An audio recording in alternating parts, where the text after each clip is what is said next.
E aí galera, beleza? Sejam bem-vindos novamente ao canal RD com Logan.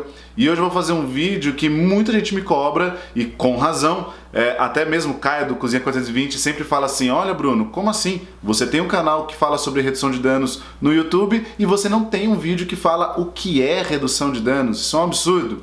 Tem um motivo por que eu faço isso, mas primeiro eu gostaria de pedir para vocês se inscrevam nesse canal, comecem aqui a seguir esse canal também, ative o sininho, compartilhe, comente, todas essas coisas. Se inscreva lá no meu canal do Instagram, RD com Logan. Roda a vinheta aí, vamos lá.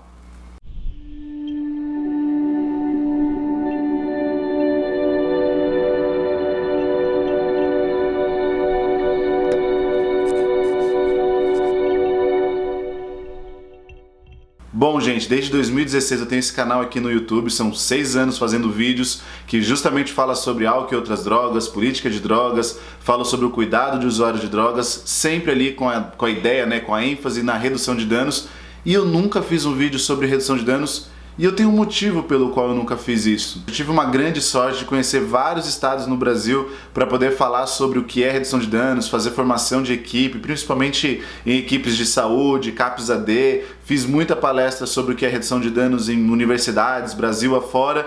E eu sempre tive uma grande dificuldade para dizer o que é redução de danos em menos de 2, 3 horas. E isso porque a redução de danos pode ter diversos tipos de definições diferentes. Então você consegue explicar a redução de danos de várias formas diferentes e ela tem vários significados diferentes. Não dá para dizer que isso é redução de danos e aquilo não é redução de danos.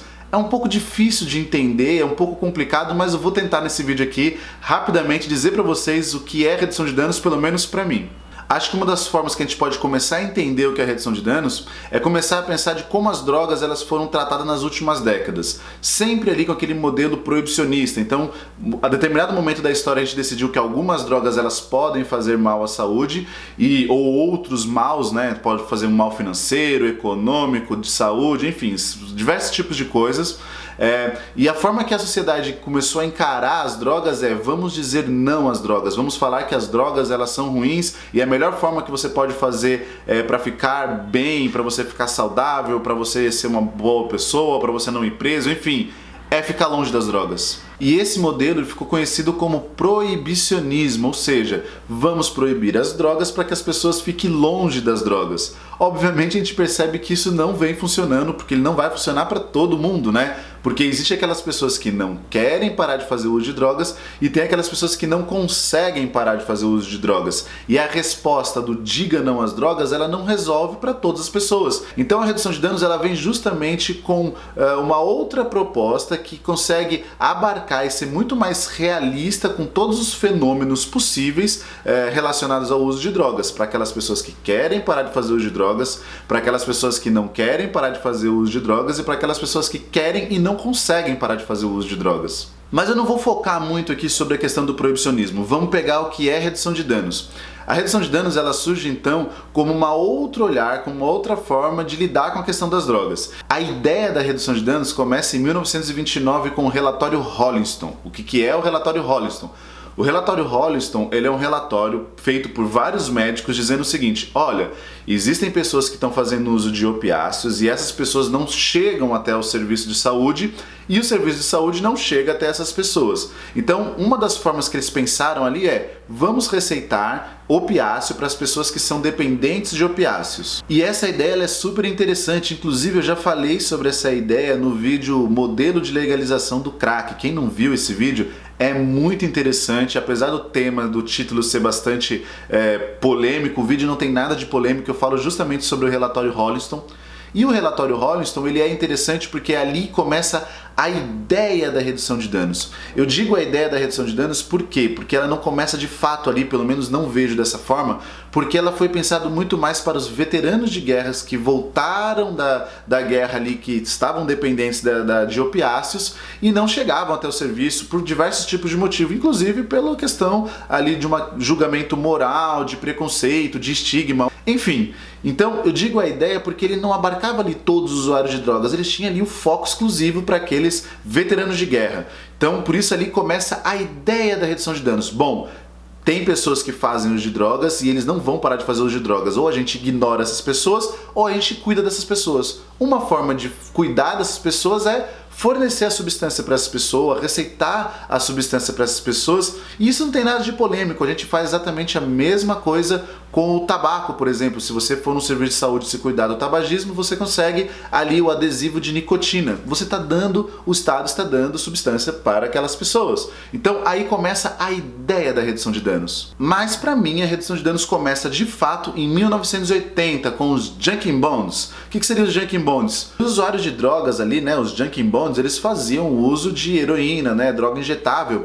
E naquele período era interessante porque os usuários não conseguiam comprar seringas nas farmácias, então o Estado só fornecia seringa para quem tinha ali uma prescrição médica. Mas nenhum médico iria ali prescrever uma seringa para um usuário usar drogas, né? Então eles começaram a perceber que eles estavam se contaminando, contaminando outras pessoas, eles estavam percebendo que eles estavam ficando doentes, que eles estavam morrendo, e isso era muito sério. Então o que os Junkie Bonds fizeram? Eles começaram, olha só que interessante, era um grupo de usuários que começavam a se juntar, eles começaram a se organizar para poder fazer debates públicos, para poder fazer manifestações, para poder dizer: precisamos mudar a política de drogas da Holanda, nós queremos ter acesso à seringa para que a gente não compartilhe a seringa, que a gente não contamine pessoas, para que as pessoas não fiquem doentes, para que as pessoas não morram.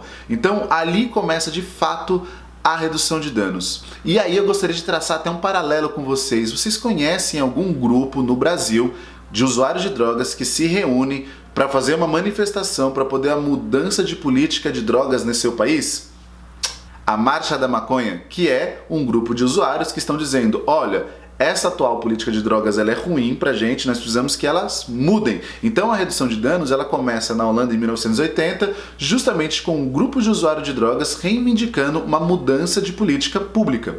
E isso foi ótimo, porque o governo holandês não só entendeu que aquilo era uma reivindicação justa, como aquilo ia diminuir muito que as pessoas ficassem doentes e tudo mais. Então eles não só permitiram que os usuários pudessem comprar uma seringa sem uma receita médica, como eles também começaram a distribuir a seringa dos usuários, por uma seringa usada para uma seringa nova. Assim, eles não precisariam ficar compartilhando seringa e eles diminuiriam ali muito a incidência das hepatites virais entre os usuários de drogas.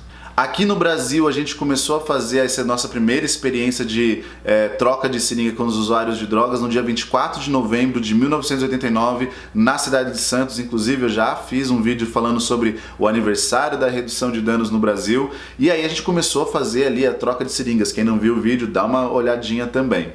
Mas agora que a gente já fez ali um breve resumo da história da redução de danos no Brasil e no mundo, vamos falar um pouco aqui, vamos tentar definir um pouco o que é redução de danos. Eu peguei aqui um trecho do livro ali, Álcool e Outras Drogas, do Conselho Regional de Psicologia, no capítulo da redução de danos, na página 129. O Denis Petucco, que na minha opinião um dos grandes teóricos da redução de danos no Brasil, inclusive já fiz uma entrevista com ele também, ele define a redução de danos da seguinte forma: a redução de danos é um paradigma que constitui um outro olhar sobre a questão das drogas. Por que um outro olhar? Porque o modelo antigo, né, o modelo arcaico de cuidado com usuários de drogas dizia: diga não às drogas fazem mal, você vai morrer, você vai ser doente, você vai ser bandido, enfim.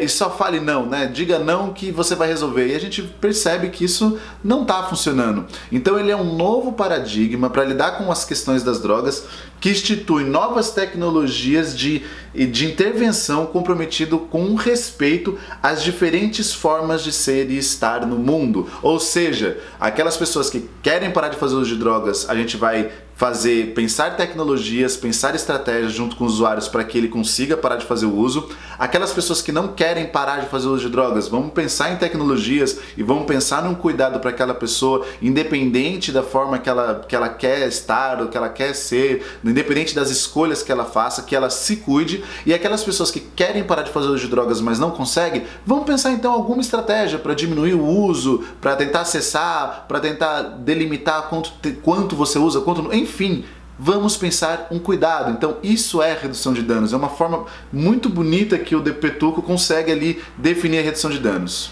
Dessa forma, a redução de danos é estar junto com o usuário, é escutar o usuário, prestar atenção o que é importante para ele, prestar atenção qual é o significado da droga para o usuário. Não adianta chegar para o cara e falar assim: olha, para de beber, você tem que parar de beber. E aí o cara, por exemplo, tá em situação de rua, ele tá com frio, ele tá ali passando por uma situação super difícil e o álcool é o que esquenta ele à noite. Então faz sentido dizer para aquela pessoa para ela parar de beber, sendo que ele não tem uma coberta, ele não tem uma blusa e ali quem tá esquentando ele é o álcool? Então a gente precisa de entender qual é o significado da droga na vida daquele sujeito. Não adianta simplesmente falar não use, pare de usar. Qual o significado daquela droga na vida do sujeito? Que talvez com uma blusa ou com uma coberta, talvez você consiga substituir a droga por um tipo de aquecimento. Então, olhe para o sujeito, evite olhar para a droga. É isso que é a base da redução de danos. Dessa forma, é extremamente importante que a gente esteja com o usuário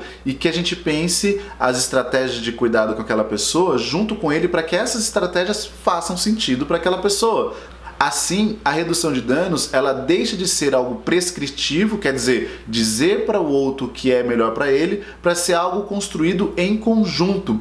Isso é interessante porque uma das premissas da redução de danos ele é o protagonista do cuidado dele. Ele tem a redução de danos, ela desenvolve ela estar junto com o usuário para que ele seja o protagonista e que ele seja autônomo do seu cuidado. É ele que vai saber o que é melhor para ele, não vai ser eu que vou dizer, chegar lá e falar, olha, isso aqui é melhor para você, faça isso aqui. Não.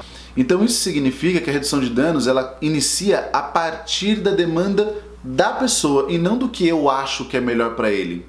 É um serviço também de baixa exigência, quer dizer, eu não exijo que o sujeito queira parar de fazer uso de droga para poder cuidar dele, para poder pensar em um cuidado junto com ele. Isso é importante dizer porque tem muitos grupos, principalmente esse de mútua ajuda, autoajuda, que se o sujeito não quer parar de fazer uso de droga, ele não é bem-vindo. Então, quer dizer, se o sujeito não consegue ou não quer parar de fazer uso de droga, deixa ele sofrer, deixa ele não ser cuidado, deixa ele ficar ali à mercê de piorar o quadro dele. Talvez se ele tem algum problema de álcool e drogas, ele pode ter outros problemas de saúde porque, já que ele não quer parar de fazer uso de droga, aquele não é bem-vindo. Muito pelo contrário, a redução de danos cuida da pessoa na sua integralidade, olha para o sujeito e não para que se ele faz uso de drogas ou não.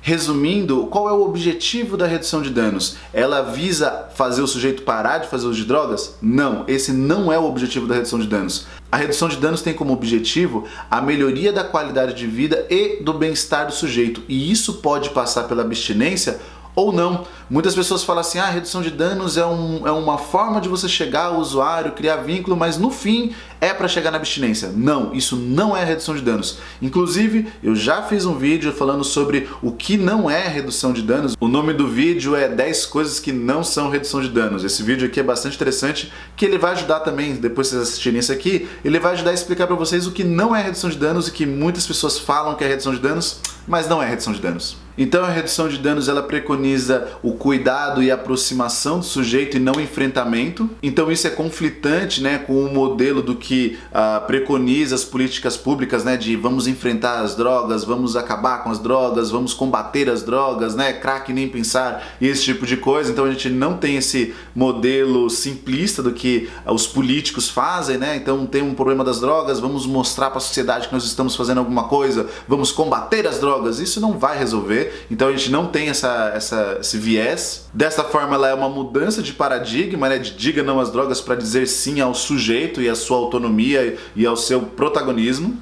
E existe um equívoco ali de dizer que a redução de danos, ela faz apologia ao uso de drogas, e que isso também não é verdade. Existem pessoas que acham que a redução de danos faz apologia porque a gente deixa de falar diga não às drogas. A gente realmente não fala não às drogas porque a gente não olha para as drogas, a gente olha para o sujeito. E deixar de dizer não às drogas não significa que eu estou incentivando que o sujeito faça uso de drogas. A gente só olha para o sujeito e não olha mais para a droga. A gente olha para o bem-estar do sujeito, a gente constrói um cuidado junto com eles. Ponto.